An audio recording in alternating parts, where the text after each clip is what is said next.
First reading. Inland Revenue Amendment, Tax Concessions, Concessionary Deductions and Allowances Bill 2026.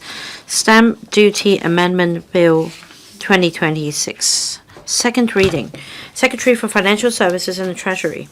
President, I move the second reading of the Inland Revenue Amendment, Tax Concessions, Concessionary Deductions and Allowances Bill 2026. The bill seeks to implement the tax reduction measures proposed in the 2025 policy address and the 2026-27 budget, providing appropriate support to members of the public and enterprises.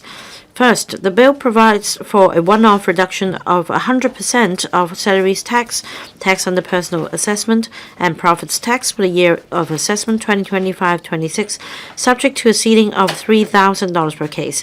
If the bill is passed, the relevant reduction will be reflected in the final tax table for the year of assessment 2025-26. The measure is expected to benefit about 2.12 million taxpayers of salaries tax and tax under PA, as well as about 170,000 taxpaying enterprises. Government revenue will thereby be reduced by about $5.78 billion on a one-off basis. In addition, starting from the year of assessment 2026-27, the bill adjusts various allowances and deduction ceilings under salaries tax and tax on the personal assessment, resulting in an annual reduction of government revenue of about $5.51 billion. The specific measures include: first, the basic allowance and single-parent allowance will be increased from $132,000 to $145,000, and married person's allowance will be increased from $264,000 to $290,000. This is expected to benefit about 2.09 million taxpayers. Second, the allowance and additional allowance for maintaining a dependent parent or grandparent aged 60 or above or eligible for government disability allowance will be increased from $50,000 to $55,000. For those aged 55 to 59, the allowance will be increased from $25,000 to $27,500. The deduction ceiling for elderly residential care expenses will be raised from $100,000 to $110,000. These measures are expected to benefit about 830,000 taxpayers.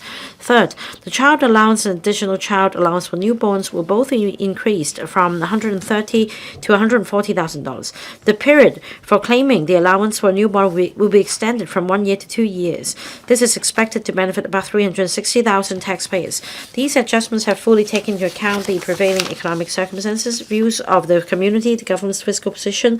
The aim is to alleviate the tax burden on married and salaried persons and complement the government's policy to encourage childbirth. I urge members to support the bill.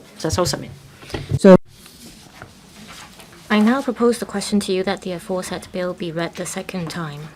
In accordance with the rules of procedure, the second reading debate is adjourned and the bill is referred to the House Committee. Secretary for Financial Services and the Treasury. President,